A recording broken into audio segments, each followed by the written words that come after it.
আরে, সিংহটা কোথায় গেল? উম, হি হি হি হি।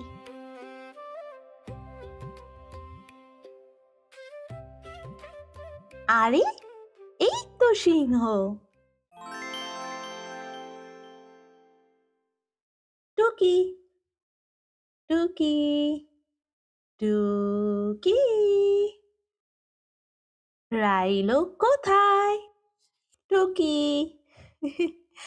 শুভেচ্ছা বন্ধুরা, আমি রাইলো। তোমরা কেমন আছো? আমিও খুব ভালো আছি। আজকে আমরা ম্যাগনেটিক ব্লক দিয়ে খেলবো। এটি চুম্বকে তৈরি একটা ব্লক। আমার ব্লক দিয়ে খেলতে অনেক ভালো লাগে। তোমারও কি ভালো লাগে? আচ্ছা, চলো তাহলে শুরু করা যাক। বলো দেখি বন্ধুরা, এটা কোন আকার? ঠিক বলেছ, এইটা একটা ত্রিভুজ। ত্রিভুজের আরেকটা সহজ নাম আছে, তিন কোনা। চলো আমরা একসাথে গুনি। 1, 2, 3। 1, 2, 3।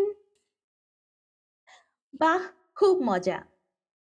আচ্ছা বলো দেখি বন্ধুরা, আমাদের আশেপাশে ত্রিভুজাকৃতির কি কি আছে? আজকে আমরা সবাই একসাথে এটা খুঁজবো বাসার মধ্যে, ঠিক আছে?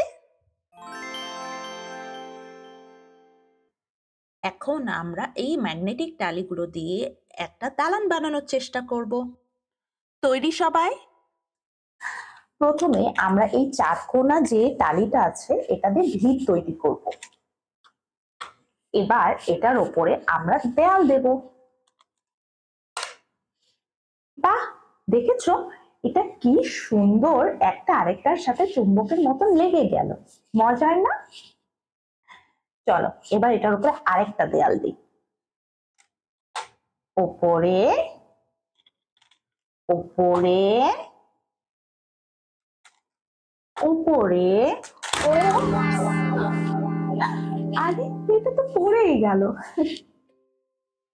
কোনো সমস্যা নেই, অনেক সময় আমরা কোনো কিছু করতে গেলে প্রথমবারেই সেটা হয় না, তাই বারবার চেষ্টা করতে হয়।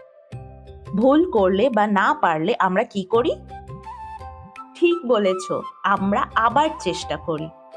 তাহলে চলো আমরা আবার চেষ্টা করি।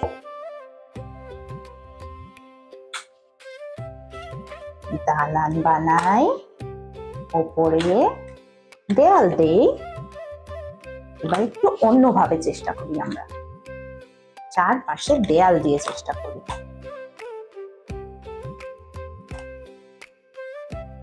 ওপরে, ওপরে, উপরে,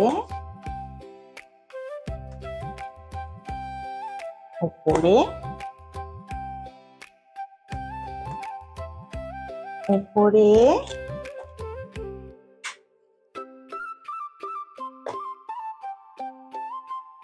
বাহ, দেখেছো বন্ধুরা, এইবার তো হয়ে গেল। তাহলে বলো বন্ধুরা, আমরা পারি, আমরা পারি। খুব ভালো। এখন আমরা আরেকটা মজার জিনিস করব। আমরা এখন একটা ঘর বানাবো। এই যে এই চার কোণাটা একটা ভিত হবে। দেখো, চারটি কোণ, 1, 2, 3, 4। আবার একসাথে গুনি, 1, 2, 3, 4। চারটি কোণ, চারটি কোণ মানে চার কোণা, চতুর্ভুজ বা চৌকো। চলো এবার এর চারপাশে আমরা দেয়াল দিই। দেয়ালের জন্য আরো আমরা চৌকো নিচ্ছি, চারকোনা টালি নিচ্ছি।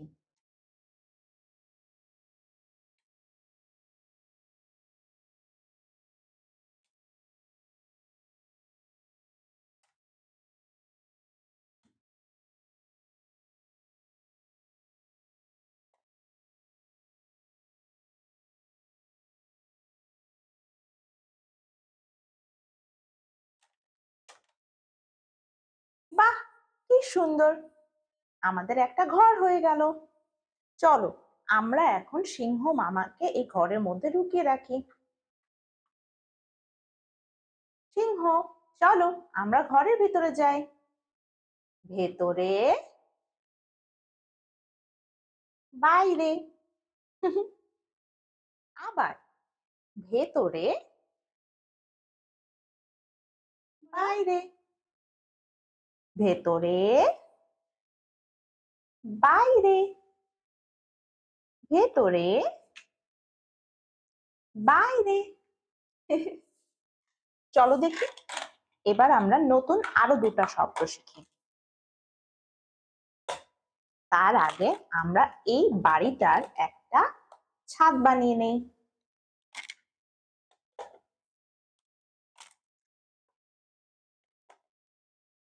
কি সুন্দর, দেখেছো? ওপরে, নিচে,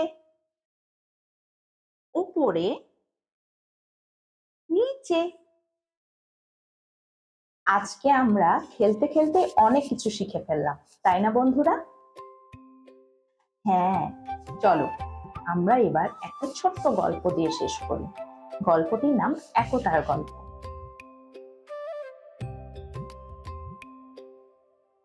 এক জঙ্গলে 3টি গরু ছিল। তারা সব সময় একসঙ্গে খেলতো, খেত, গল্প করত। একদিন তারা একসাথে বসে খুশি মনে গল্পের বই পড়ছিল। ঠিক সেই সময় এক সিংহ গাছের আড়াল থেকে তাদের দেখছিল আর ভাবছিল, ইস, এরা যদি একটু আলাদা হতো তবে আমি একটাকে ধরে হালুম করে খেয়ে ফেলতাম। হুট করে একদিন গরুগুলোর মধ্যে ঝগড়া লাগলো। ঝগড়া করে তারা আলাদা হয়ে গেল। এই দেখে সিংহ খুব খুশি হয়ে গেল। সে একে একে গরুগুলোর পেছনে তাদের ধরার জন্য ছুটল। কোনো মতে পালিয়ে বাঁচার পর গরুগুলো বুঝতে পারলো একসাথে থাকলেই তারা নিরাপদ। তাই এখন গরুগুলো সব সময় একসাথে থাকে, আর তাই কেউ তাদের আর ক্ষতি করতে পারে না। বলো দেখি আজকের এই গল্পটিতে আমরা কি শিখলাম? আমরা যখন ব্লক দিয়ে বা কোনো কিছু বানানোর জন্য চেষ্টা করি তখন মাত্র একটা টুকরা দিয়ে কোনো কিছু বানানো সম্ভব না, কিন্তু অপরপক্ষে আমরা যখন একসাথে অনেকগুলো টুকরোকে জোড়া লাগাই তখন অনেক সুন্দর সুন্দর জিনিস বানানো সম্ভব। ঠিক সেইভাবে গরুগুলো বুঝতে পারলো যে তারা যদি একসাথে মিলেমিশে থাকে তারা সবসময় শক্তিশালী থাকবে। তাই আমরা সবসময় চেষ্টা করবো একসাথে মিলেমিশে থাকার। আজকে সবাই মিলে এত কিছু শেখার জন্য অনেক অনেক ধন্যবাদ তোমাদেরকে। দেখা হবে আবার পরের ভিডিওতে। বিদায় বন্ধুরা, বিদায়।